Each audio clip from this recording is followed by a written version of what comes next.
Well, as we've been hearing, this incident has triggered a rapid response from allies with Britain, France and Greece, all deploying naval and air defence assets to reinforce security in the Eastern Mediterranean. Well, joining us now to discuss the strategic implications is Mr. Leon Cook. He's the founder of Atticus Partners and he's joining us from London. Mr. Cook, thank you very much indeed for joining us on Prime Time. How significant is this drone strike on the RAF base then? And what do you think it reveals about the vulnerability of military bases in the Eastern Mediterranean moreover? Good evening. I think that one drone landed on the runway on Sunday and probably would have set the cat amongst the pigeons within the Ministry of Defence in terms of how do we respond to this. But the significance is it's not so much in the physical damage, about more what it represents. It is Iran absolutely testing the boundaries of NATO and those countries by which it thinks is allied to the cause of its destruction. Equally, Akrotiri is one of the UK's most strategically important overseas bases. It supports all of or a lot of our operations in the Middle East and the Eastern Med.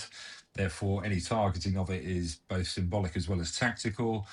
This is not about a single strike. It's about the threat envelope that they wish to pose towards us. And if you look at the scale of obviously Iranian operations across the Middle East, this is just the furthest envelope of that. I have to say that it does also cause quite a bit of consternation or questions to be asked about if one 20,000-pound drone, Shahed drone, can basically penetrate one of the UK's most strategic assets. What does that actually say about our ability to defend ourselves, let alone the island of Cyprus? So lots and lots of questions, I think, if you see in political debate on social media or even in the House, as to why the Prime Minister is so long to respond in the way in which he has.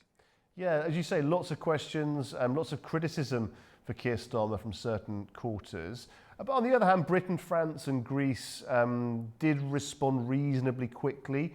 How coordinated do you think this Western response has been to this new threat?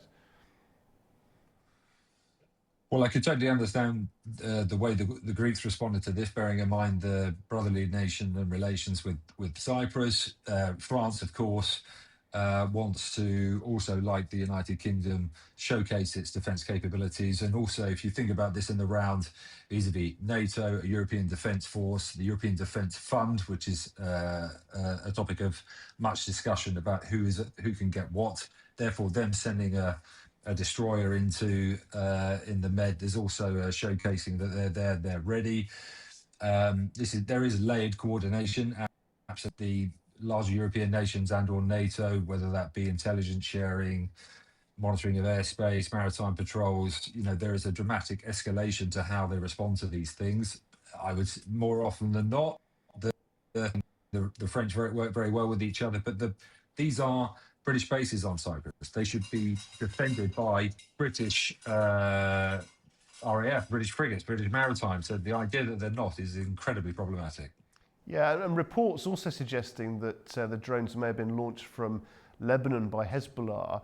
I guess the more you pick at this, the more problematic and stressful it gets for leaders like Keir Starmer, who are possibly trying to sort of step away, de-escalate, not really commit too strongly to this conflict.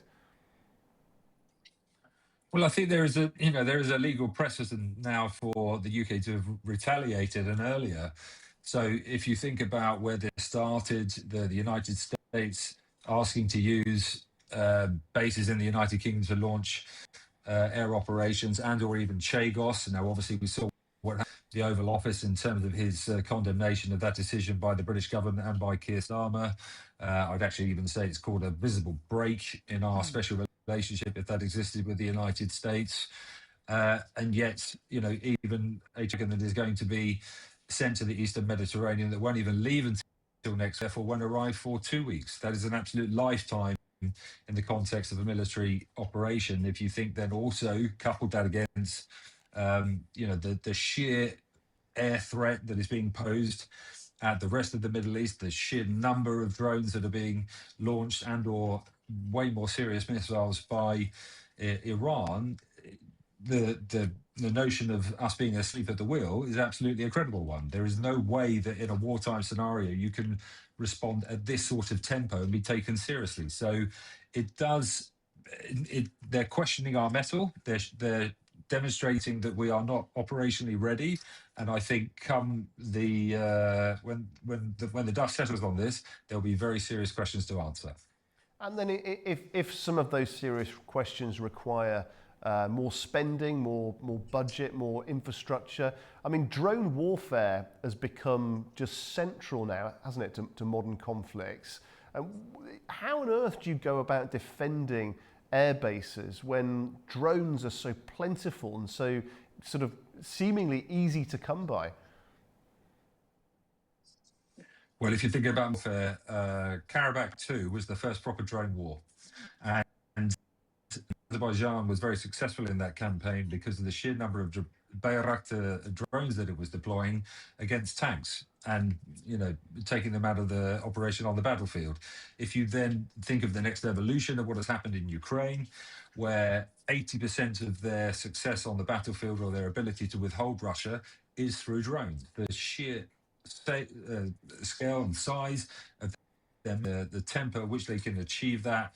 This is the next evolution. There are, you know, major defense exhibitions around the world now where half the hall is dedicated to drones because this is where modern warfare is moving and continues to do so. And then if you think about how you defend against that, so, you know, the United States is using Patriot missiles to shoot down drones. These are, you know, the cost of that versus what the cost of manufacture of drones just doesn't stack up really. And so I think you are definitely going to see a shift in a short-term life cycle for the United Kingdom. There is a £28 billion black hole that the Ministry of Defence is asking of that. If you replicate that across other European nations, NATO nations, there is very good reason why the President of the United States has been arguing for a 5% GDP spend on defense because of the threat level that is being posed by bad actors, be Russia or Iran. And drones are the articulation of that, the tip of the spear in terms of how those bad actors penetrate our defense mechanism shields. And you mentioned before, Leon, that this notion that people have said about the UK potentially looking like they were asleep at the wheel. When you look at the UK, when you look at the EU, perhaps NATO too, is there a sense in the response that they haven't really got their story straight? That there's not just in terms of the military response, but just in terms of the statements, the coordination. Do you think one of the lessons coming out of this will be that they'll need to shape up in terms of the speed and the coherence of the response to threats like this? Well, one would like to think so, but we're into the year, you know, the fifth year of a war in mainland Europe in Ukraine.